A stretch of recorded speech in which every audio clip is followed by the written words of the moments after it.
Con nuestro primer invitado se trata del contador público colegiado Harrison Izuiza Macedo. Yo había planteado el tema en relación a esto que puede ser el efecto de alcanzar información errada o equivocada o falseada en el RUC, y hay una modificación en la ley penal tributaria. Normalmente, antes del saludo, para ponerlo en contexto, normalmente se dice de que hay un cierre de año y una apertura de año, así que no se llama la figura. Vamos con el saludo primero. ¿Cómo está, contador público Harrison Izuiza Macedo? Gracias por acompañarnos.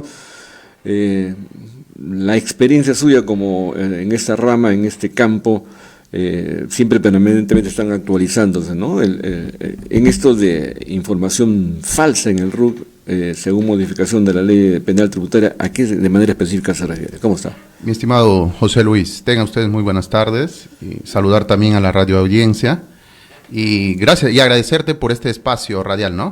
Que nos va a permitir hablar sobre el tema que ya estás haciendo mención.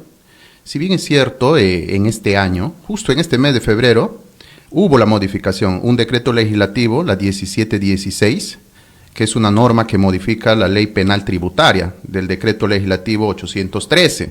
Entonces, esto se ha actualizado. En el artículo, por ejemplo, en el artículo 5-A, habla específicamente sobre los datos del RUC.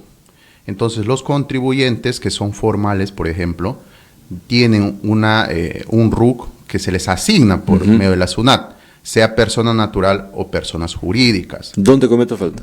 Entonces, esta ley, en este artículo específicamente, lo que nos dice es que la información podría ser falsa porque ahí se asigna datos generales, como los nombres completos, el RUC que te asigna, ¿no? Hay una numeración de 11 dígitos.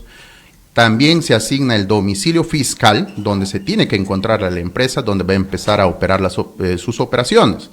También nos habla de las actividades económicas. También, si es jurídica, tenemos ahí los nombres del gerente general o representantes legales, datos de los socios, y también se puede evidenciar el régimen tributario al que pertenece. Correcto. Entonces, esta ley básicamente se va a enfocar en la dirección y las actividades que estas empresas o los emprendedores consignan. Básicamente eso. Es decir, y cuando se habla de falsear información, es que hago una cosa y termina haciendo otra, así más o menos. Ya, lo que se pretende ahorita es cerrar brechas, por ejemplo, ¿no? Tener mejor control, porque esto lo que enfoca es que se disminuya el porcentaje de fraudes tributarios. Eso es lo que quiere evidenciar. Te hago un ejemplo, por ejemplo, para entenderlo un poquito más, ¿no? Por ejemplo, la empresa está en una dirección X, ¿ya? Y esta dirección nos dice que la empresa, pongamos una actividad que es ferretería, por ejemplo, ¿no? Que esta empresa empieza a emitir facturas, ¿no? Que venda, pues, ¿no? Bienes, ya sea cemento, fierros, no sé, pues, ladrillos, del rubro. Cuando SUNAT, por ejemplo, detecta que justamente en meses como noviembre y diciembre, empieza a tener mayor facturación, por ejemplo, ¿no? Porque en esos tiempos se hacen cierre de año, justo lo que estabas indicando, ¿no? El ejercicio gravable empieza de enero a diciembre y otra vez se apertura el siguiente enero, ¿no? Entonces las empresas empiezan a facturar. Entonces la SUNAT, mediante este decreto legislativo, la 1716, ¿qué es lo que va a hacer? Va a permitir que se simplifique procedimientos tributarios, ¿no?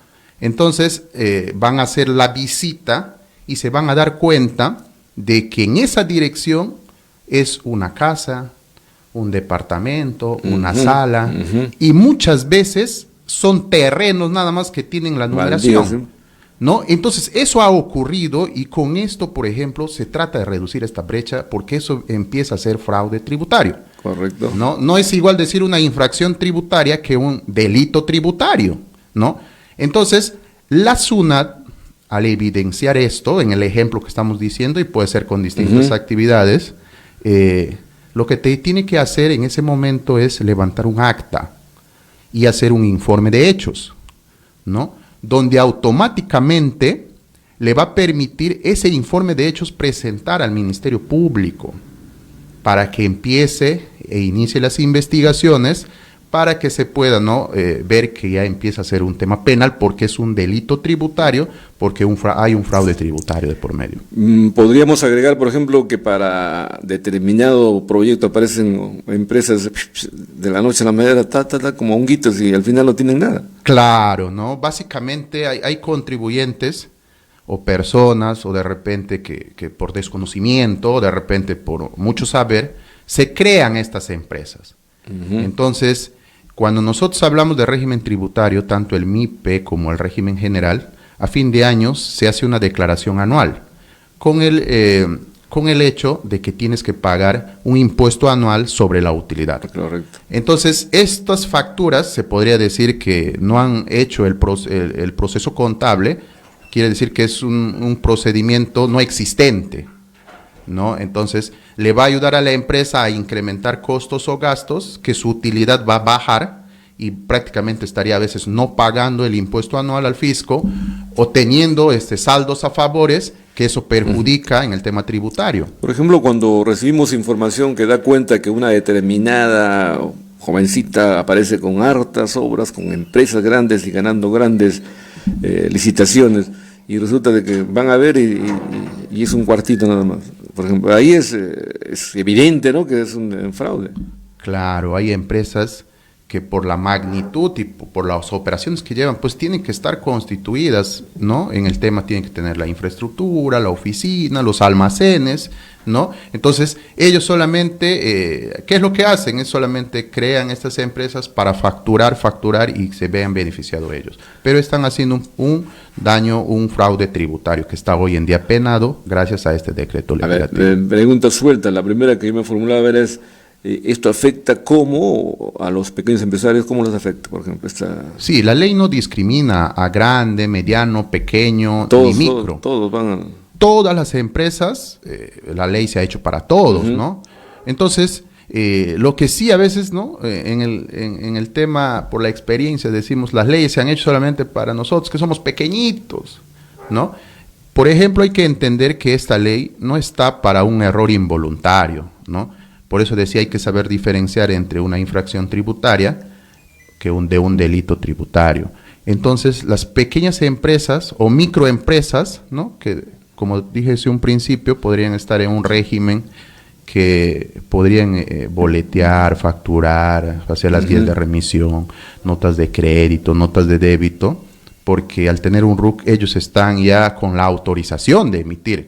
O sea, los comprobantes sí son válidos, pero la operación es no existente, ¿no? Entonces, a este pequeñito, por ejemplo, muchas veces le dicen, necesito una factura de esto, ¿no? Y muchas veces la ley cae porque en ellos es el que cometen más rápido la infracción. ¿Por qué? Porque muchas veces este microempresario a veces no tiene el profesional adecuado, el asesor adecuado, ¿no?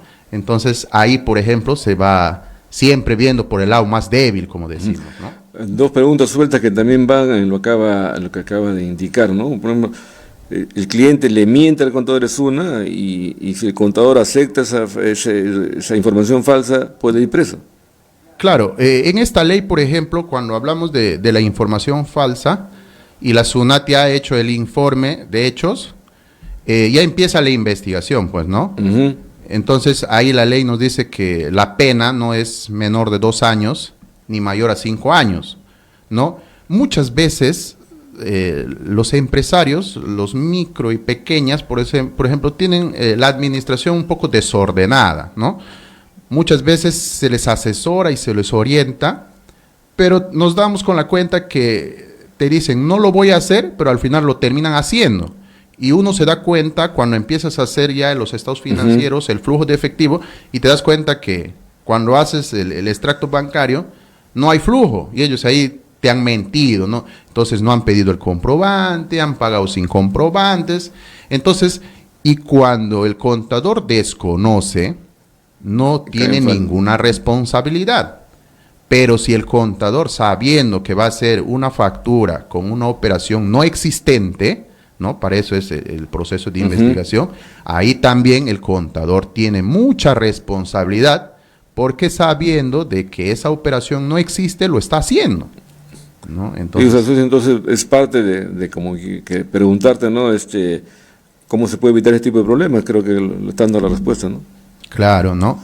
Entonces, para evitar estos tipos de problemas, lo que se sugiere es que se trabaje de manera transparente, de manera ordenada, que tengan en bien que el procedimiento contable tiene que ser real. No podemos hablar de operaciones fantasmas, porque eso es lo que hace daño, pues no, eso es el fraude que están haciendo el Estado. Ahora, ¿esto conlleva que la SUNAT tenga más poder o cómo la figura? No, en realidad no es que... Más que poder, creo que es más nivel de vigilancia. Claro, no es que tenga más poder, ¿no? En este caso, la ley le da la facultad de que pueda implementar más control, ¿no? Porque no nos olvidemos que la SUNAT solamente va a detectar y va a fiscalizar a ese nivel. Pero ya vamos a tener un panorama sobre el delito de defraudación tributaria, porque ya el delito pasa a otras instancias. Como repito, SUNAT detecta y fiscaliza, el Ministerio Público investiga y el Poder Judicial determina, ¿no? Entonces a ese nivel se van alineando. La única diferencia es que cuando había una infracción tributaria se sancionaba con multas. Ahora, que es un delito tributario, ya es pena de cárcel, ¿no? Ahí está la diferencia, que ya no que SUNAT no va a necesitar hacer un papeleo, auditorías, esto, va con el hecho, va a verificar, no existe, es un terreno y ha vendido millones y es un terrenito que no tiene el tema empresarial. Entonces, con eso se agiliza, o sea, va a simplificar todos los procedimientos. Ahora, ¿esta ley es fresquita o porque yo siempre digo, el contador que está actualizado es el que lleva la batuta, ¿no? O sea, ustedes creo que a cada rato le llegan, porque cambia rapidísimo el tema contable tributario. Sí, todo profesional contable tiene que estar suscrito, pues, ¿no? Al tema de los cambios, viendo las normas. Entonces, esto se ha publicado el 4 de febrero, ¿no? De este año. Ya está fresco, ¿no? Y se va a aplicar por el mismo hecho de demasiado fraude tributario, ¿no? O sea, digamos que muchos desconocen todavía este tema, ¿eh? Sí, como repito, se ha publicado en este febrero y se está aplicando. La ley muchas veces, a veces hay que informarlo, hay que publicarlo, ¿no? Hay que difundir un poquito más. También. Claro, porque los pequeños muchas veces a veces no quieren ni al profesional que les asesore, pues, ¿no? A veces se quedan sin la actualización, pues, ¿no? Ahora, por ejemplo, en el tema eminentemente profesional, yo siempre digo, ¿no? Los tiempos han cambiado, del contador que tenía más papeles que su cabeza, ahora solamente estás con tu laptop. ¿Eso responde a qué? Ya, eso responde pues a que estamos en un tiempo de modernización y digitalización. Hoy en día ya en la parte urbana, casi la gran mayoría usan los comprobantes electrónicos, ¿no? Entonces tú puedes almacenarlo en la nube, puedes descargarlo desde la página. Entonces esto obedece pues a la modernización y al cambio que tenemos, ¿no? Hoy en día los libros electrónicos todos son ya... pero por ejemplo, en varias instituciones que he entrado todavía hay las planillones antiguas. ¿Por qué están vigentes o porque... No se planilla, dicen unos grandazos, todavía está, yo me acuerdo hace cantidad de años, pero todavía veo que existen. ¿Es válido ello? No, me imagino que será por un tema de costumbre de algunos profesionales que han estado, ¿no? Pero ya hoy en día no se utiliza ello, ya no todo, como repito, ya se han simplificado, se usa el PLAME, ¿no? Se usa el PLE, se usa el CIRE, y ha ido ahí, que estamos con el CIRE, que es el Sistema Integral de Registros Electrónicos, que todo hoy en día se está simplificando. Todo contribuyente, por todo lo que haga, la SUNAT sabe, ¿eh? Claro, es por ello que la SUNAT, por ejemplo, cuando emiten estos comprobantes en diciembre, ya manejan un patrón, montos exactos, los mismos montos, ese mismo concepto. Entonces la SUNAT te va a detectar, te va a identificar por los patrones que son consecutivos y en meses específicos. Otros tienen el tema de al 31 de cada mes puedes emitir una facturita de 50,000. Y todos los meses 50,000 coincide. Y eso es un patrón que SUNAT lo va a saber por el mismo hecho que todos son electrónicos, ¿no? Entonces esto hay que tener cuidado y se dice pues no a la población que ahora, hay que estar actualizados. ¿Y qué recomendarle, por ejemplo, a los empresarios, a los que nos escuchan, a los que te escuchan en este momento? Recomendar a los empresarios, uno, que cuando actualicen o modifiquen en la ficha RUC, los datos sean reales, ¿no? Sean reales, que sean existentes, por ejemplo, ¿no? El domicilio fiscal, porque a veces te vas a un domicilio y ni le encuentras, ¿no? Entonces, o hay actividades que se cambian cada 10 días porque facturan para diversas actividades, que eso también no es. Si yo me dedico al rubro de ferretería, siempre tengo que estar pues con el tema de ferretería. Si me dedico al alquiler, a los arriendos, o sea, es fácil de saber, ¿no? Entonces, que esta actualización sea real y transparente. Otro es que no estén buscando comprar facturas, esto que estamos hablando, que se compran facturas, que se hacen facturas en operaciones no reales. Y lo último, pues, ¿no? Que busquen el profesional idóneo para asesorar con temas en el tema contable tributario, ¿no? Yo de manera sarcástica, como leyenda urbana, a veces dice, tu dedo tributario, no, el contador es mago. O sea, no creo que sea mago de qué, porque lo va a desaparecer, ¿no? Eso, o sea, en términos reales, no se puede eso, ¿no? Mira, si hablamos de responsabilidades, por ejemplo, y esto está en este decreto, el primer responsable es el representante legal o el contribuyente, que es persona natural, ¿no? Correcto. Si hablamos de persona jurídica, tiene un organigrama, una estructura, que el responsable es el gerente general o el administrador, porque son ellos quienes administran el recurso, son ellos quienes hacen las compras, ¿no? Entonces, más allá, por ejemplo, también el contador puede tener responsabilidades, porque muchas veces el gerente, el representante, ¿no? Te llaman y quieren que se haga magia, como se dice, ¿no? Él es el mago, ¿no? Que él nos ayude. Y muchas veces pienso yo que es una leyenda urbana hoy en día, porque ya no es como los años anteriores o 10, 15 años atrás, ¿no? Donde era papelito, y el papelito podías borrar, podías hacer ver, ¿no? Hoy en día, que está sistematizado en la era digital, ya con SUNAT ya no podemos hacer estos temas, y mucho más aún que ya se ha pasado a un tema penal, ¿no? Pues es decir, la labor sigue siendo importante, fundamental, de un contador público colegiado, ¿no? ¿Cuál es la diferencia? Yo me acuerdo, contador público, pero ahora tiene el otro que es colegiado, que te autoriza para que hagas tu labor como tal, y el caso tuyo específico es magíster, maestro, ¿cómo es la denominación exacta? No, en el colegio somos los contadores públicos colegiados. Correcto. Para ejercer. También hay una certificación que también se lleva en el colegio, pero últimamente no se está dando.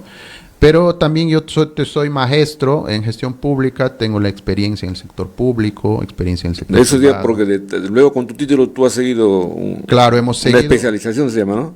En realidad es una maestría, ¿no? Es otro grado más que nos permite. Pero eso ya ese es de cada uno, como profesional que quiere estar actualizado.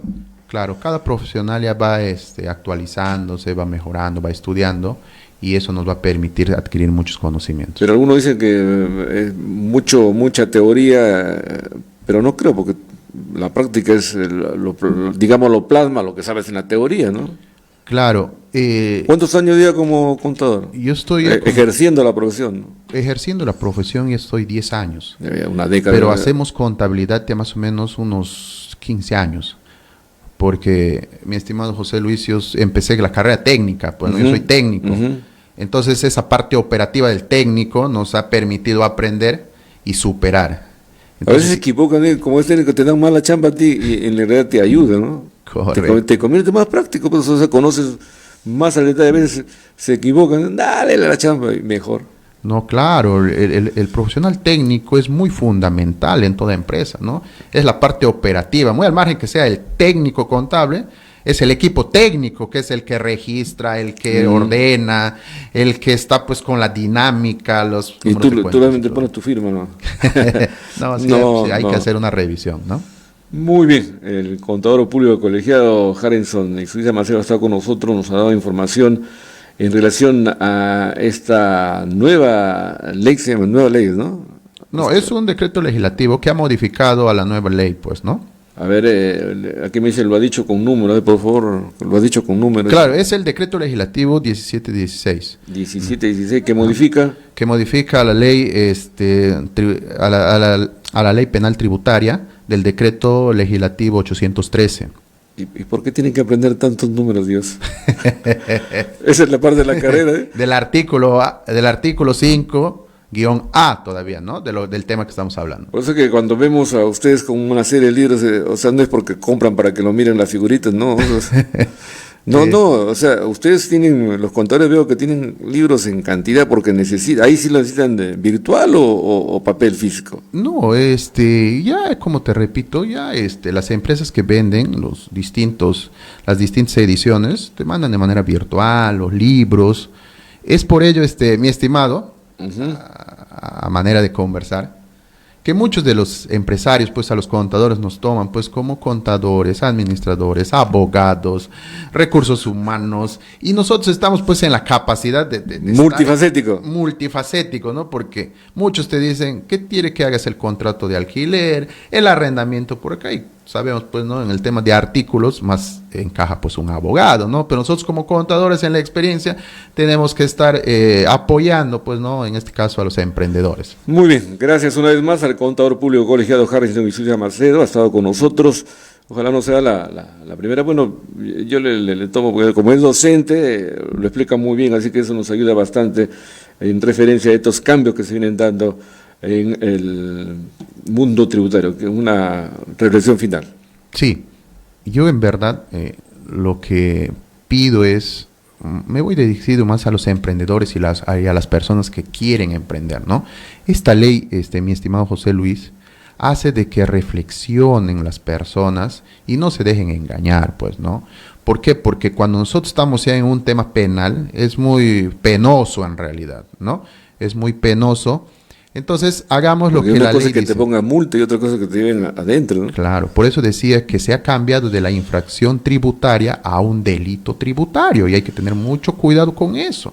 Otros decían que me pongan multa, que me sancionen y ya cierro, ya estoy, chao, feliz. Hoy en día ya no, se está poniendo un poquito más riguroso. Emprendedores siempre estén al pendiente de sus operaciones, busquen el profesional idóneo para que les puedan asesorar y no se cometa ningún delito tributario y no podamos estar pues en el tema legal, ¿no? Muy bien, una vez más las gracias entonces al contador público colegiado Harrison y Suiza Macedo.